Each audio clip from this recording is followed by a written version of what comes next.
Monsieur le Président, chers amis, nous sommes très heureux de vous voir et je veux tout d'abord, au début de notre entretien, vous remercier de votre décision de participer à la manifestation commémorant le 80e anniversaire de la Grande Guerre patriotique. Je me souviens de notre entretien constructif de 2023, lorsque vous vous êtes rendu dans notre pays pour participer au sommet russo-africain de Saint-Pétersbourg. Cette visite en Russie, lors du 80e anniversaire, reflète le caractère amical de nos relations. Je rappelle également la contribution dans la défaite de l'Allemagne nazie et de ses satellites. Plus de 30 000 habitants du Burkina Faso ont fait partie de la coalition anti-Hitler qui se sont battus aux côtés de la France auprès de Charles de Gaulle, du légendaire Charles de Gaulle. Aujourd'hui, ce qui nous unit, c'est la lutte contre l'extrémisme et le terrorisme. Il s'agit de restaurer l'ordre constitutionnel face à des groupes radicaux dans certaines régions du Burkina Faso. Au cours des 2 dernières années, nous avons fait des progrès importants dans le cadre de notre collaboration dans divers domaines. Fin 2023, après plus de 30 ans d'interruption, l'ambassade de Russie à Ouagadougou a été ouverte. J'aimerais dire que nos échanges sont encore modestes, mais ils augmentent et c'est une tendance encourageante et que nous souhaitons voir se poursuivre. Il s'agit de travailler au renforcement de nos relations économiques et d'échanges commerciaux.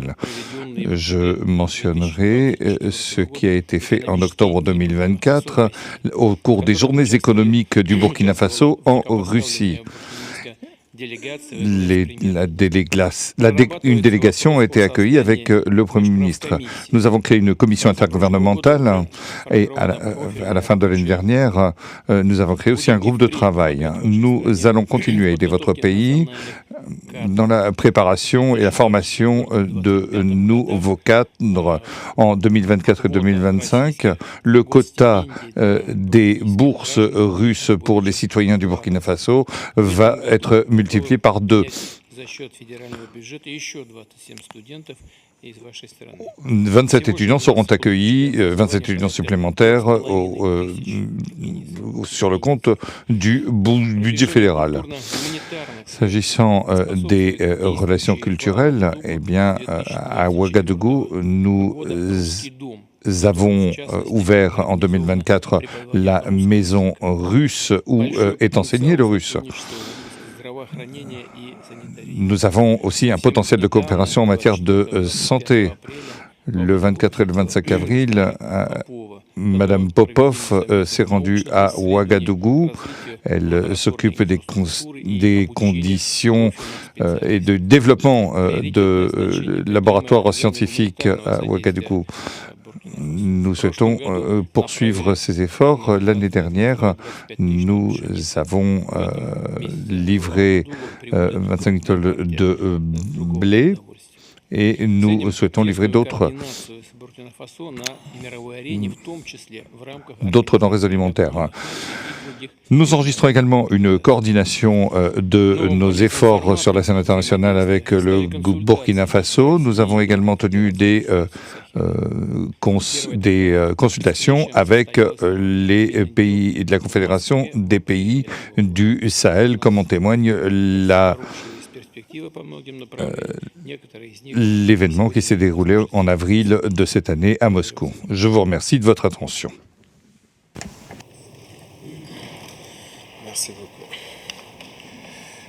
Zdravia Желаю, товарищ президент. Camarade président, J'espère que je prononce bien. Et c'est un honneur d'être là donc à la célébration du 80e anniversaire de la victoire de la Grande Guerre. Et je tenais donc à vous féliciter et vous remercier donc pour cette invitation qui est un symbole pour nous. Et au cours donc de ma présence ici, je dois avouer que j'ai appris beaucoup de leçons.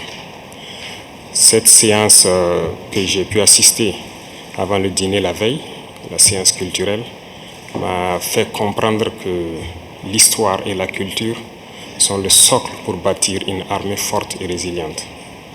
Nous avons pu voir ensemble tous les sacrifices que le peuple soviétique a consenti pour que nous soyons dans un monde libre aujourd'hui. Et nous tenons donc à vous dire merci pour cette invitation, parce que ce sont des moments qui nous ont permis aussi de réfléchir à notre situation et de penser à de nouvelles perspectives.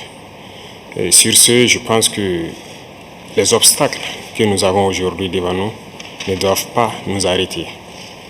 Et les obstacles sont une bonne chose en quelque sorte que nous devons surmonter. La preuve, je pense qu'avec toutes les sanctions contre la Russie depuis un certain temps, la Russie arrive à développer un mécanisme interne qui lui place donc au devant de la scène internationale. Et nous prenons bonne note de ces leçons que nous avons donc apprises ici.